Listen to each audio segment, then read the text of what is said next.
Grace be unto you and peace from God our Father and from the Lord Jesus Christ. I was glad when they said to me, let us go into the house of the Lord. And I'm Father Steve Summers. This is Dot, my rescue puppy. Here you go. Here you go, Dot. She just will not wake up sometimes in the morning. Get your peanut butter, girl. This is our brief daily message of hope as she stands there staring at me like I'm out of my mind, which I probably am most of the time.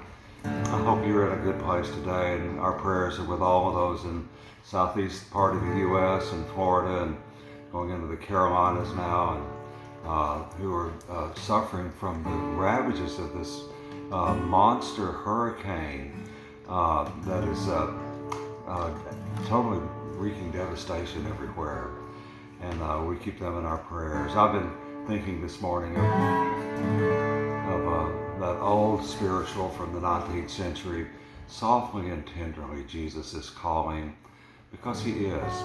The Lord is with us at all times. He hasn't abandoned us, and he speaks to us and he calls us.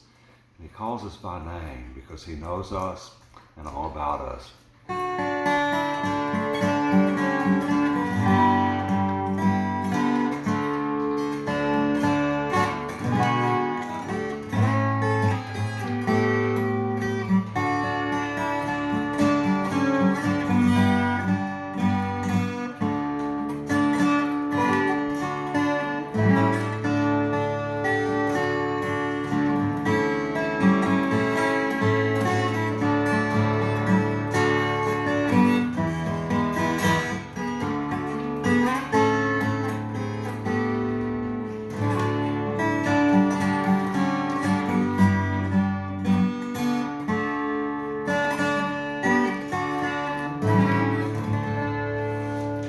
Calling us to come home to him, and the Lord is in session. He continues to call to us and by name because he knows us and he loves us. I was speaking to a man after church last night who made a comment that I think is typical of what almost everyone is going through today. He said, Father, I'm absolutely stuck right now, totally stuck. I can't move backwards, I can't move forwards. And many people identify with that. We're just frozen in space and time and not able to take a step in any direction. And we call that being stuck. Well, I jotted some notes to myself early this morning about what happens to us when we're stuck. Now, we have to define what stuck is. It's a sort of a vague, ambiguous, almost undefined feeling that something is not right and we are not able to move forward. Something is not right in our lives when we are not experiencing the joy and the love and the energy of the Lord. And there are ways around this, and it's pervasive. It impacts every area of our lives, and we find up like this man told me last night, just sitting around like a blob, and not able to do anything.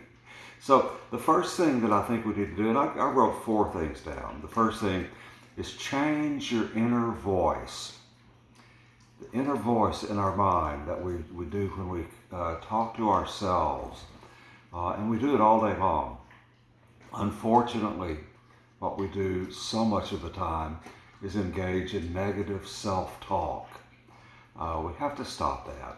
We beat ourselves up talking about how we're not worth anything and that we are never been worth anything. And the problem with that is that it's a lie.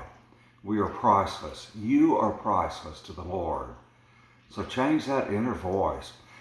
Turn it off the negative button and start thinking of things that bring you happiness and joy. And that's the first step. Change that inner voice. The second thing is move your body. Get up off the couch and go walk. And in particular, go do something kind for someone. Go up and down the street and pick up recycle bins and put them back on the porch for your neighbors. Pick up newspapers and put them on the porch. Pick up trash. Move your body. Change your inner voice, move your body, and do something kind for someone. And the third thing is actually connected to all of those. Stop analyzing yourself. Paralysis by analysis is horrible. We're never going to figure ourselves out. You're not ever going to figure who you are. You can't do it, but God can. And so the fourth step is use your greatest asset, God. Let the Lord be your motivation and strength, and let Him move you forward. Remember, you're priceless to Him. He created one of you, and He's with you every minute, and He's not going anywhere. So talk to Him. Let the Lord be your power and your motivation and your strength, because He will do all of those for you and even more. And remember to pray. Hope you have a blessed day today, and God willing, Dot and I will see you tomorrow.